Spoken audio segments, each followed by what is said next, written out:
you go into this class knowing that you have to take a naked final. He's been doing it for 11 years. I'm not saying I agree with it. The guy's clearly some weird hippie pervert, but every single one of these students knew what they were getting into when they signed up for it. So don't start complaining now when the final comes.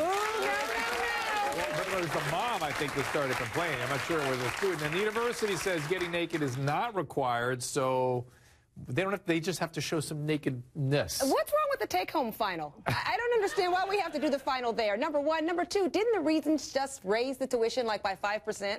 They could get rid of this guy and use his salary to help pay for something. I don't think you want to suggest the take-home final to this professor because he might take you up on that. Oh, I don't like that. Take home for yourself, not with him. And Mike, he was not that clear in the syllabus. I read it. It was very vague. He should have been clear and said something like, if you don't show ass, I'm going to fail. You're going to fail this class. That's what he should have said, and that's why students are confused. And he gets naked also, naked.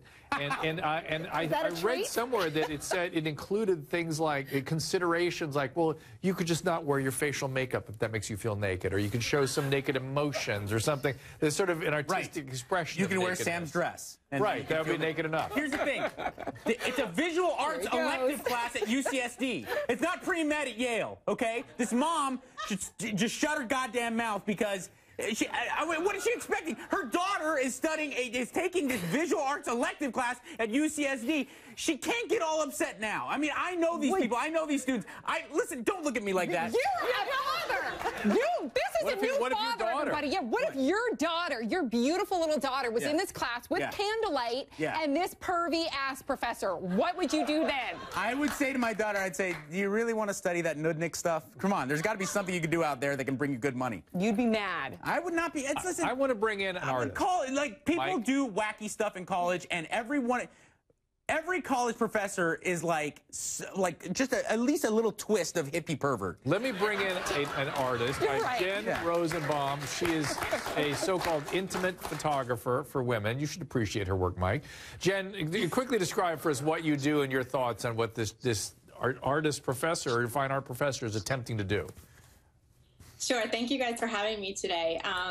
So I consider myself an intimate photographer for the Shamelessly Feminine. It's also known as boudoir photography, but I only photograph women in any level of undress that they would like, from clothing all the way down to nudity. And it's really, for me, about them shedding their inhibitions along with their clothing. Yeah. So what about what this professor is doing? Students, if public funds being spent on a class where a bunch of students are getting naked or feeling uncomfortable about it, the professor gets naked with them. I call this a boundary problem. Well, you know, what I find interesting about your immediate reactions, I have a very different view on it, but what I find interesting is that all of a sudden he's a pervert. I mean, does anybody know anything about this guy? Does he have a record? Is he known to be a pervert? I mean, why is he a pervert? Just because... No record. No record. He's had a couple weird run-ins. Like what? Like he developed some, not in a predatory way, but he developed some GPS device in order to, it's true, in order to help immigrants cross the border. Why is that? I'm telling you, said, does he have a record? Well, he no, does not have a record of being a... Okay, but you brought that up. No, not with sexual misconduct. But record. Every year he's got his students getting naked in the classroom in a candlelight. No, but it's art. It's art, though. Getting them in touch with their inner pole dancer? I mean, what is the purpose of this particular class? What job are you going to get with this other than pole dancing? Go ahead, Jen.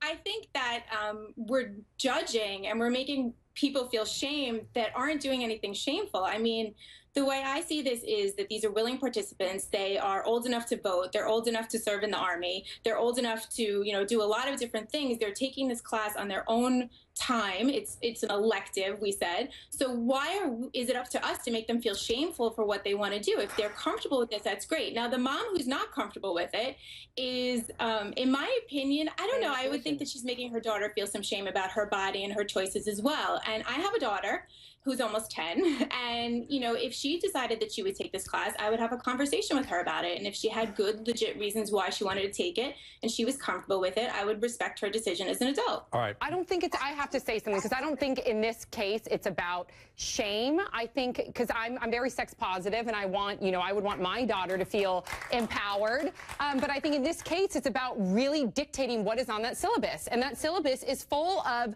language that is too vague. He he's not being clear about it, and that's why some of the students, until the very last week, were unclear about what they had to do, and that's not okay. I've got to wrap this up with my thoughts, and the fact is as follows, is that there's nothing in principle problematic about this, the way Jen was saying.